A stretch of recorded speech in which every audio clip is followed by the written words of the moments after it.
소중한 나. 무한행복.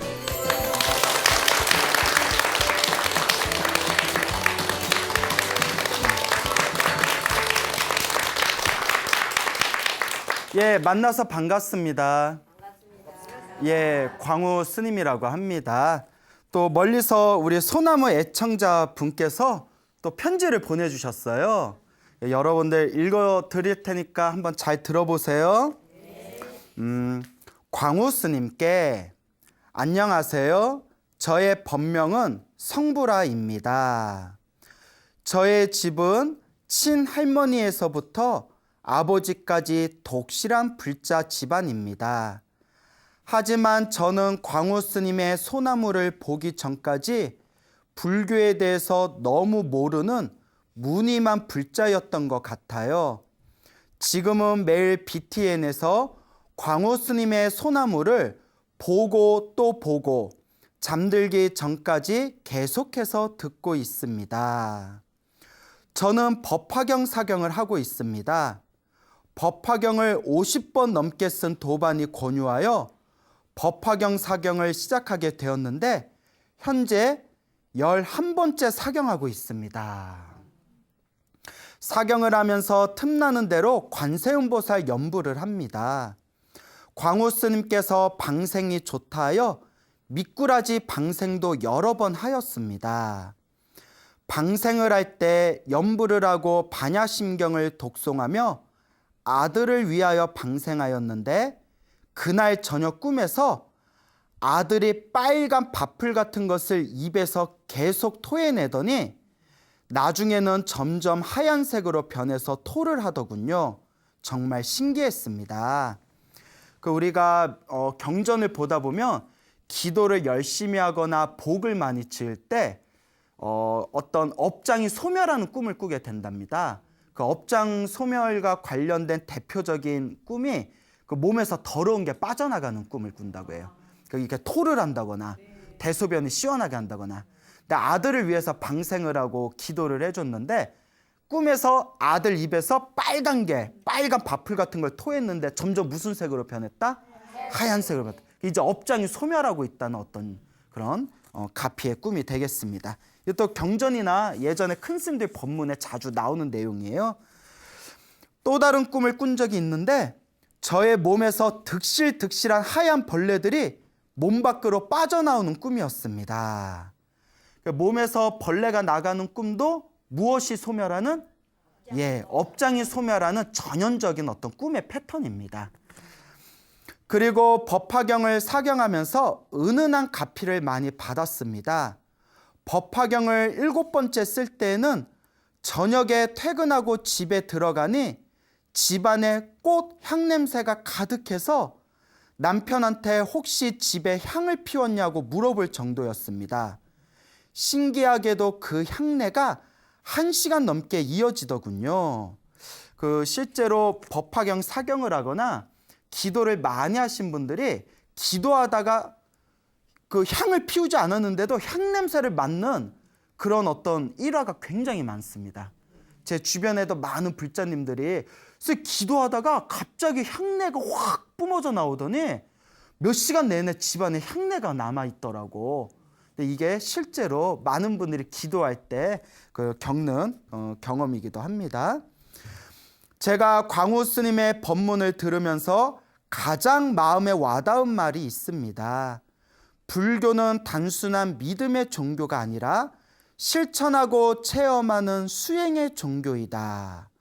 광우 스님을 만난 것은 저에게 큰 행운이라 생각합니다.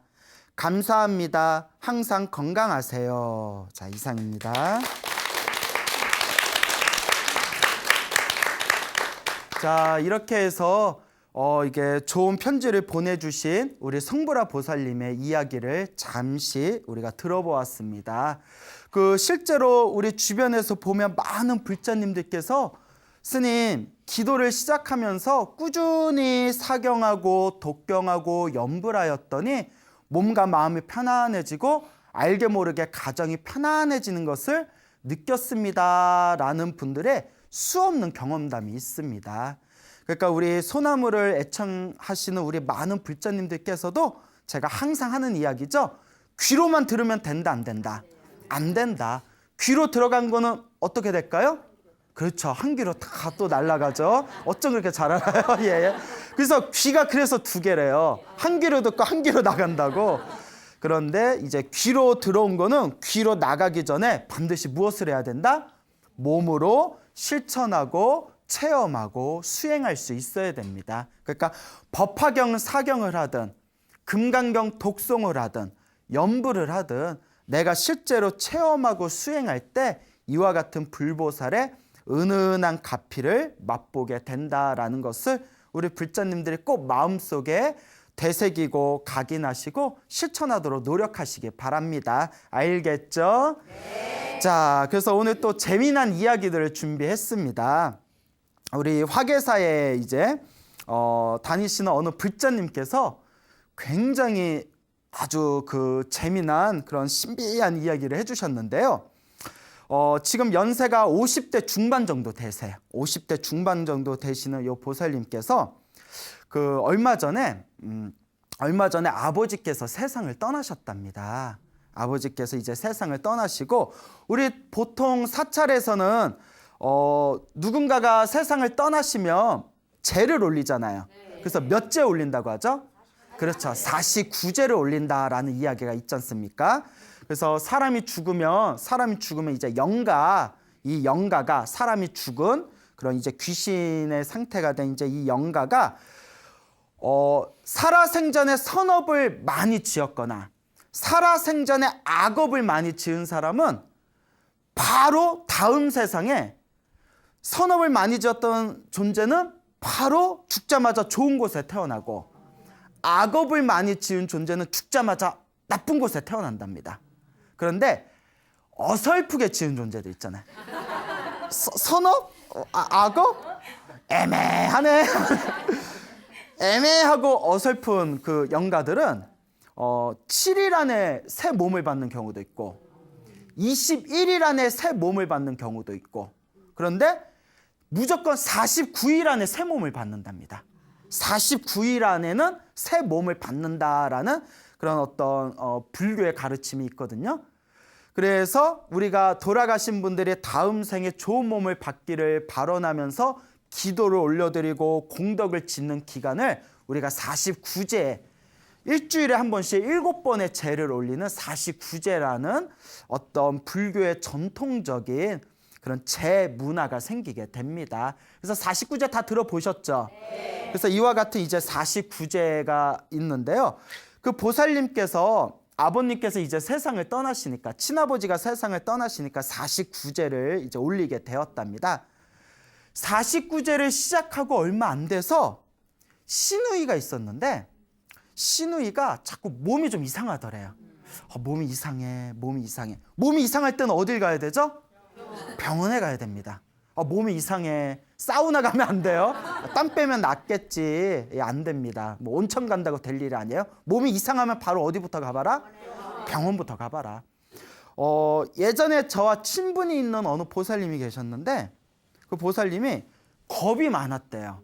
겁이 많으셔서 그분께서 몸이 좀 이상해도 병원 가는 걸 싫어하시는 거예요. 그러니까 병원 가서 안 좋은 얘기 들을까 봐 막 병원을 막 일부러 안 가고 피하시던 분이 있었어요. 되게 그래요? 예, 그것도 병이에요. 예. 아프면 병원 가셔야죠. 나중에 몇 년이 지난 뒤에 소식을 들었더니 갑자기 급성 무슨 뭐 백혈병인가 뭔가 뭐 암인가 하여튼 걸려서 세상 갑자기 떠나버리셨대요. 그 진짜 병원에 좀 갔으면 그러니까 큰 병일까 봐 병원을 피했는데 정말 뭐 때문에 가셨다? 큰 병에 걸리셔가지고 얼마 못 사시고 젊은 나이에 세상을 떠난 분이 계세요. 그러니까 몸이 이상하면 병원부터 가보세요. 알겠죠? 네. 자, 그래서 시누이가 몸이 좀 이상하다 해가지고 병원에 갔대요. 딱 이름만 대면 알만한 우리나라에서 가장 유명한 대형 병원이에요. 어딘지 말씀을 드릴까요? 안 할게요. 왜냐하면 좀 이따 왜 이야기를 안 하는지 좀 이따 나오는데 대형 병원에 가서 딱 진단을 받았는데 췌장암이더래요. 췌장암. 예. 그 유명한 스티브 잡스도 뭐 때문에 죽었죠? 췌장암 때문에 갔죠. 췌장암이 되게 힘들대요. 수술하기가 굉장히 애매한데래요. 그래서 굉장히 가장 사망률이 높은 게 췌장암이라고 하는데 집안이 난리가 났잖아요. 어떻게 하냐, 이것도 어떻게 하면 좋냐. 그러니까 이제 치료를 받기로 합니다. 치료를 받으면서 그 보살님이랑 아버지 49제를 올리는 따님이 되는 보살님이랑 그 보살님 시누이랑 췌장암에 걸린 시누이랑 기도를 또 열심히 올렸대요. 49제 동안이니까 아버지가 좋은 곳에 천도되어지기를 발언하면서, 그리고 누가 병이 낫고 건강해지기를, 시누이가 병이 빨리 낫고 건강해지기를 간절하게 시누이하고 기도를 올렸답니다. 그러니까 기도를 열심히 했대요. 열심히 했는데 이제 화계사에서 아버지 49제를 마쳤는데, 아버지 49제가 끝나고 나서 그날 시누이가 꿈을 꿨답니다. 꿈을 꿨대요. 꿈을 꿨는데, 저희 이제 화계사에 가면 이렇게 모든 사찰에 가면 이렇게 새벽이나 저녁에 이렇게 점심 때 범종 치잖아요. 범종 친 것을 이제 범종각이라고 부르는데, 큰 이렇게 화계사 범종각이 이렇게 보이더래요. 화계사의 범종각이 이렇게 보이는데, 거기에 이렇게 스님이 이걸 이제 요 빨간 걸 가사라고 하고요. 요 허연 요 옷을 장삼이라고 하거든요. 그래서 가사 장삼이라 부르는데, 요 가사 장삼을 입으신 스님이 화계사 범종각에 이렇게 서 계시더래요. 그러더니 자기를 이렇게 부르시더래요. 일로 와, 이렇게 불러가지고 이렇게 갔답니다. 시누이가 가서 이렇게 범종각에 오니까 그 스님께서 웃으시면서 요 장삼자락이라고 하거든요. 요 장삼자락으로 화계사의 그 범종을 이렇게 닦으시더래요. 그렇게 아주 반질반질하게 닦으시더래요. 웃으시면서 범종을. 무엇을? 예, 그 중요해요. 범종을 싹 닦으면서 잠에서 딱 깼답니다. 잠에서 딱 깼대요. 잠에서 깨고 나서 며칠 후에 이제 치료를 받는 과정에서 다른 또 유명한 병원에 갔답니다. 그래서 이제 또 뭐 암으로 유명한 이제 병원에 가서 또 병원에 옮기면 또 이제 한번 또 새로 CT 촬영도 하고 막 그러지 않습니까? 그래서 새로 이제 CT 촬영을 하고 이렇게 검진을 받았는데 의사가 이렇게 부르더래요. 갔더니 의사가 웃으시면서 이렇게 CT 촬영한 사진을 이렇게 보여주더랍니다. 여기 좀 한번 보세요 해서 그 촬영한데 자기가 그 암이 있다는 데서 이렇게 봤는데 꿈에서 본 범종하고 똑같이 생긴 게 그렇게 거기에 사진이 이렇게 있더래요. 혹 모양이 뭐하고 똑같이 생겼더라? 범종, 종하고 똑같이 생겼더래요. 깜짝 놀랐대요. 그러면서 의사가 웃으면서 하는 말이 오진입니다 이러시더래요. 오진입니다. 그래서 제가 아까 말한 대형 병원 이름을 얘기를 안 한 거예요. 오진입니다. 가슴에 답답한 게 이렇게 뭐가 뻥 뚫리는 느낌이 들면서 아이고 살았다. 근데 신기한 게 대형 병원에서도 요새 오진율이 줄어들었잖아요. 그래서 췌장암이라고 판명을 받았는데 그 아버지 49제 동안 시누이하고 열심히 기도를 해가지고 아버지 49제가 끝났을 때 무슨 꿈을 꿨다? 예, 그 스님이 요 장삼자락으로 범종을 싹 닦아주는 꿈을 꿨는데 며칠 후에 병원에 가서 새로 그 촬영을 했더니 그 홍 모양이 꼭 뭐하고 똑같더라? 범종 모양은 똑같더라. 그러더니 의사가 웃으면서 뭐라고 하더라? 오진입니다. 아무리 봐도 이거는 부처님 갚인 것 같다고. 아무리 봐도 이건 불보살 갚인 것 같다고. 그래서 지금은 이렇게 건강을 잘 챙기면서 잘 살고 계시다고 합니다. 근데 여러분 또 이게 중요해요. 실제로 소나무의 법문에서도 많이 말씀을 드렸고 제 주변에 있는 불자님들도 경험을 했지만 병원에서 치료하기 힘든 어떤 질병 같은 게 있을 때 정말 목숨 걸고 기도 열심히 해서 병이 확 낫는 경우가 있어요. 어떤 분은 뭐 대장암 말기였는데 하루에 3,000배씩 100일을 했더니 뭐 암이 나았다거나 실제로 이런 얘기가 있거든요. 근데 중요한 게 있어요. 그렇다고 기도해서 다 낫는다 안 낫는다. 예, 그건 아니에요. 어떤 분도 몸에 굉장히 몸이 안 좋아서 기도를 열심히 했는데도 생각한 것만큼 효과를 못 보신 경우도 있거든요. 그러면 왜 누구는 병이 낫고 누구는 기도를 열심히 했는데도 병이 안 낫는가? 여러 가지가 이유가 있겠죠. 그 중에 하나가 내가 전생에 지어놓은 복이 많으면 기도를 효과를 어떻게 본다? 좀 빨리 보고, 내가 몸이 너무너무 안 좋아서 기도를 열심히 했는데도 내가 원하는 만큼 효과를 못 본 것은 그만큼 전생에 지은 무엇이 두꺼워서 그렇다? 그렇죠. 전생에 지어놓은 업보와 업장이 두꺼워서 기도를 그만큼 더 해야 되는 거예요. 그래서 우리 불자분들에게 꼭 드리고 싶은 얘기가, 내가 어떤 병이 있을 때 일단은 누구의 지시를 따르는 게 가장 좋을까요? 그렇죠. 의사의 이제 현대의학의 도움을 받아서 지시를 잘 따르되, 큰 병일수록, 잘 낫지 않는 병일수록 전생에 내가 지은 업보의 확률이 커요. 그래서 우리 불교에서는 그래서 전생에 내가 지은 업보고 내가 지은 빚이다라는 마음으로 꾸준하게 잘 기도로서, 업장 소멸의 기도로서 잘 닦아야 된다라고 말하고 있지 않습니까? 근데 기도를 열심히 했는데도 병이 낫지 않는 것 같을 때에는 그냥 병이 낫거나 안 낫거나 그런 거에도 집착하지 말고, 내가 과거 전생에서부터 지었던 나의 빚을, 나의 업보를, 나의 업장을 뭐하고 있는 과정이다? 예, 닦고 있는 과정이다. 소멸하고 있는 과정이다라고 마음을 내려놓을 수도 있어야 됩니다. 오히려 기도하면서 왜 난 안 낫지? 왜 난 안 낫지? 뭐야 다 개뻥이야? 뭐 이래버리면 오히려 마음에 막 집착과 탐욕심만 많아지는 거예요. 효과가 있든 없든 다 누구 업보다? 내 업이다.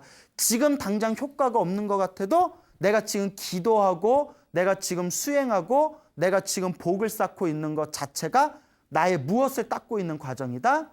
내 업장을 소멸하고 닦고 있는 과정이다라고 마음을 끊임없이 내려놓을 수가 있어야 됩니다. 자, 그래서 항상 나에게 어떤 질병이 있거나 내가 어떤 안 좋은 상황에 처했거나 내가 힘들고 어려울 때는 반드시 기도하셔야 됩니다. 하지만 당장 기도하면서 지금 이 순간 당장의 효과가 있고 없고에 너무 집착하면 된다, 안 된다? 안 된다. 다만 내 업보와 내 업장과 내 빚을 갚는 마음으로, 그리고 지금 이 순간 내가 선업공덕을 짓는 마음으로 꾸준히 닦아가야 되는 것이 핵심이다라는 것을 명심하시길 바랍니다. 자, 그래서 또 이와 관련된 또 재미난 이야기가 하나 있습니다. 어느 보살님, 소나무 애청자라는 보살님께서 제보를 해주셨는데, 지금 연세가 한 50대 후반 정도 되신 보살님이세요. 아주 그 소나무의 애청자라고 하시는데, 이분께서 이제 재미난 이야기를 저한테 직접 해주셨어요. 이 보살님께서 불법에 부처님 가르침에 귀의한 거는 한 6년 전이라고 합니다. 그 6년 전부터 저기 경기도에 있는 성남에 있는 곳에서 사찰에서 신행 생활을 하시다가 지금은 서울에 있는 어디 큰 사찰에서 지금 이제 또 공부하고 계시는 불자님이신데요. 이 불자님께서 이렇게 꽃집을 운영하셨대요. 이렇게 꽃가게를 운영하셨는데 몇 년 전에 갑자기 빙의가 됐답니다. 그 빙의란 말 들어보셨죠? 그래서 우리가 뭐 영적인 어떤 또 다른 존재에 쉬는 걸 빙의라고 하지 않습니까? 이분의 빙의 현상이 일어났대요.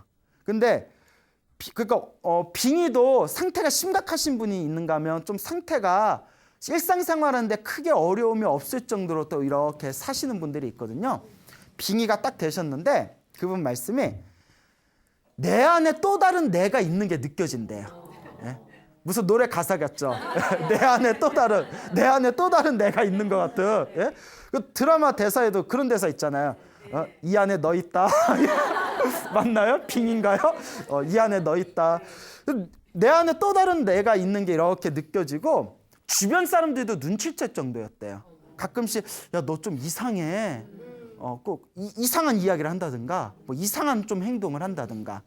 그래서 내가 내 몸과 내 마음을 이렇게 지금 우리 평범한 사람들처럼 내 몸과 내 마음을 내가 이렇게 주도하는 게 아니라 내 안에 있는 또 다른 나가 가끔씩 간섭하는 게 느껴지더래요. 근데 자기도 느끼고 주변에 있는 사람들도 좀 이상하다 느낄 정도였지만 일상생활하는 데는 큰 어려움은 없으셨대요.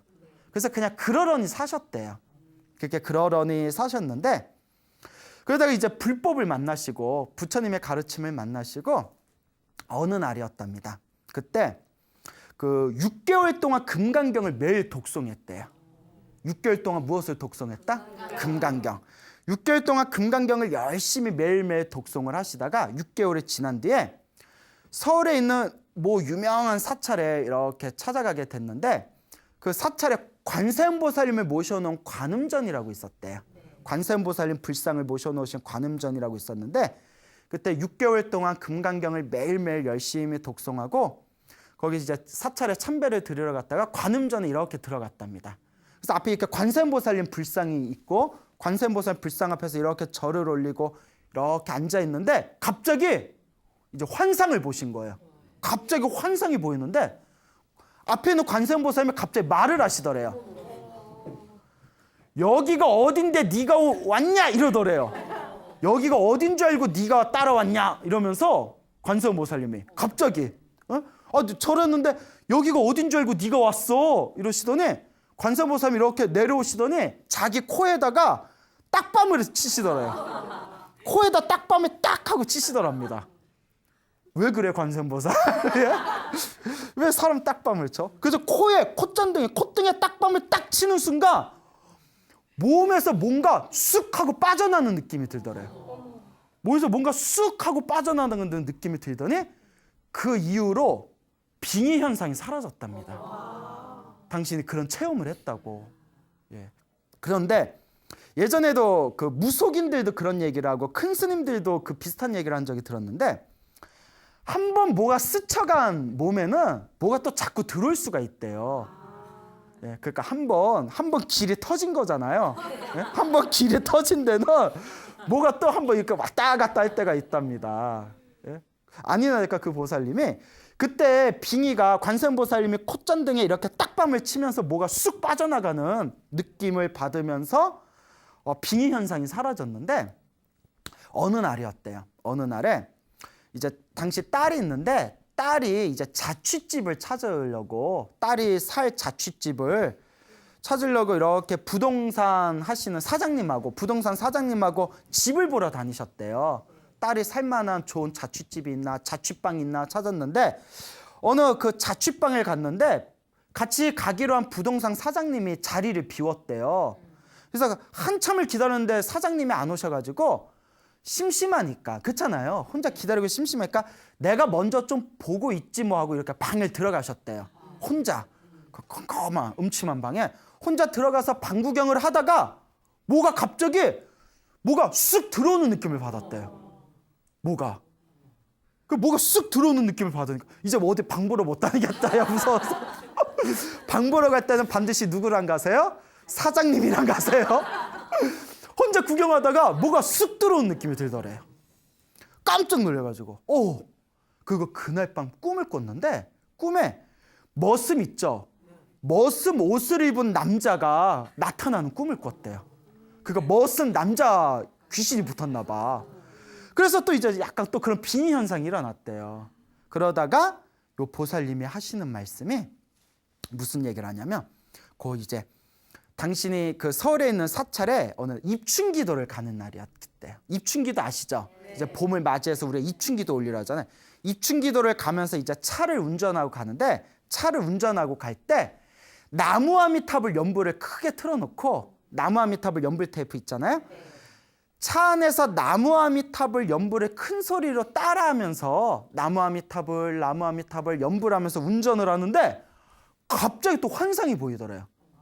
그 머슴 있잖아요. 머슴 귀신이 갑자기 나타나더니 입에 담을 수도 없는 쌍욕을 자기한테 막 퍼붓더래요. 뭐 그냥 뭐 읊어볼까요? 뭐 시자로 시작하는 거 있잖아요. 입에 담을 수도 없는 쌍욕을 머슴 옷을 입은 남자가 나타나서 입에 담을 수도 없는 쌍욕을 막 자기한테 내뿜더니 갑자기 뭐가 쑥 하고 빠져나는 느낌이 들더랍니다. 그리고 빙의 현상이 또 사라졌대요. 그때 나무아미탑을 연불에 크게 하면서. 그래서 그 보살님이 자기가 직접 겪은 일이라면서 지금도 그냥 부처님께 열심히 기도하면서 그렇게 이제 잘 지내고 있습니다라고 말씀을 하시더라고요. 그러니까 우리가 살다 보면 귀신 없다고 얘기할 수 있다 없다? 예, 그거 봤어요? 예. 자, 여러분, 실제로 저도 그런 이야기를 많이 들었는데 실제로 이렇게 주변에 큰 스님이라든가 어른 스님이라든가 다른 어떤 불자분들 얘기를 들어보면 말로써 표현할 수 없는 어떤 영적인 고통을 당하다가 기도를 열심히 해가지고 뭔가 이렇게 영가 빙의 현상에서 영가를 천도해가지고 몸과 마음의 편안함을 얻으신 그런 분들의 이야기가 많습니다. 근데 제가 꼭 당부드리고 싶은 게 있어요. 우리 주변에 보면 어떤 현대 의학으로 치료할 수 없는 어떤 정신적인 질병, 예를 들어 금방 말한 빙의라는 게 세계 국제 심리학회에서는 그게 실제로 질병 목록에 올라와 있대요. 빙의라는 목록이 있대요. 근데 빙의가 되었을 때 어떤 빙의 현상을 겪었을 때 처음에는 뭐 약도 먹고 병원도 찾아다니다가 안 되면 막 굿도 하고 천도제도 하고 막 그러지 않습니까? 근데 제가 꼭 당부드리고 싶은 이야기가 있어요. 실제로 우리 주변에 보면 그런 말로써 표현할 수 없는 어떤 그런 영적인 고통이나 영적인 작용 때문에 막 비싼 돈 퍼부어서 무슨 뭐 푸닥거리 같은 거 하다가 돈도 날리고 오히려 건강도 나빠지고 전혀 효과를 못 보는 경우도 많거든요. 가끔 우리 막 귀신병 걸린 사람이 그 귀신병 낫게 해준다고 해서 막 사이비한테 돈 어마어마하게 갖다 줬는데 오히려 돈만 뜯기고 뭐 그런 이야기들 있지 않습니까? 그런 이야기 많이 뭐 뉴스 같은 데서 보셨잖아요. 근데 제가 꼭 드리고 싶은 얘기가 이 세상에 진짜 귀신이라는 존재가 있다면 왜 그 사람한테만 가냐고요. 왜 그 사람한테만 붙었냐고요. 예를 들어 그 보살님이 부동산 사장님 안아가지고 방에 혼자 들어갔는데 방에 혼자 들어갔다가 뭐가 쑥 들어온 느낌을 들었잖아요. 딴 사람도 그 방 살거나 그 방 왔다 갔다 했을 거 아니에요. 근데 왜 나한테만 그렇게 붙었냐고요. 왜일까요? 왜? 이것도 마음이 약해서 예. 자, 그래서 불교에서는 그것도 인연법이라는 거예요. 그 영가와 그 귀신과 나와의 무언가 전생에 서로 빚진 인연이 있어서 하필이면 나한테 붙었다는 거예요. 우리 괜히 나 괴롭히는 사람 있으면 왜 내가 저 인간을 만나서 이렇게 힘들어야 되나?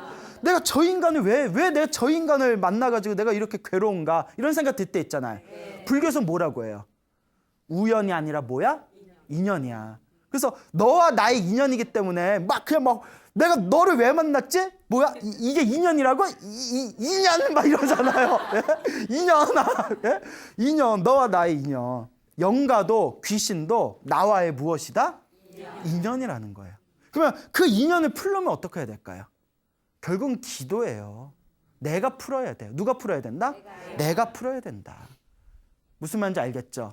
그러니까 내가 한 방에 너를 낳아줄 수 있어. 이런 허망한 말에 빠지지 말고 절을 하든 금강경을 독송하든 법화경을 사경하든 나무아미탑을 연불을 하든 지극한 마음으로 기도하고 연불 해서 그 영적인 존재와 나 사이의 빚을 어떻게 해야 된다? 불보살의 가피와 나의 지극정성이 담긴 기도의 힘으로 풀어내야 됩니다. 쉽게 풀려고 하지 마세요. 그게 항상 문제예요. 쉽게 얻고 쉽게 풀려는 사람들이 꼭 문제입니다. 피눈물을 흘리는 마음으로 누가 풀어야 된다? 내가 풀어야 된다. 내가 지은 빚과 내가 지은 전생의 어변에 의해서 너를 만났으니 누가 풀겠다? 내가 풀겠다라는 마음으로 수행하고 정진하는 분들은 사기꾼 말에 쉽게 넘어가지 않습니다. 꼭 내가 너 풀어줄게 나만 믿어 해서 쉽게 풀려는 사람들이 그런 사람들이 사기꾼에 잘 걸리는 거예요. 그래서 우리 주변에는 이런 사람의 이성과 합리적인 어떤 판단으로는 해결할 수 없는 영적인 문제를 가지고, 왜냐하면 눈에 보이지 않는 거니까 눈에 보이지 않는 그것을 미끼로 던져가지고 사람에게 사기치려는 사람들이 의외로 주변에 그런 사이비들이 많습니다. 부처님의 경전을 공부하고 바른 지혜로서 그런 것에 속지 마시고 내 빚은 누가 푼다? 내가 푼다. 부처님을 믿고 의지하고 기도를 열심히 하세요. 기도의 힘이, 연불의 힘이, 불보살의 가피가 내가 지극정성으로 기도한 내 업장 소멸의 힘이 나를 진정한 자유의 길로 이끌어 줄 것입니다. 꼭 명심하시길 바랍니다.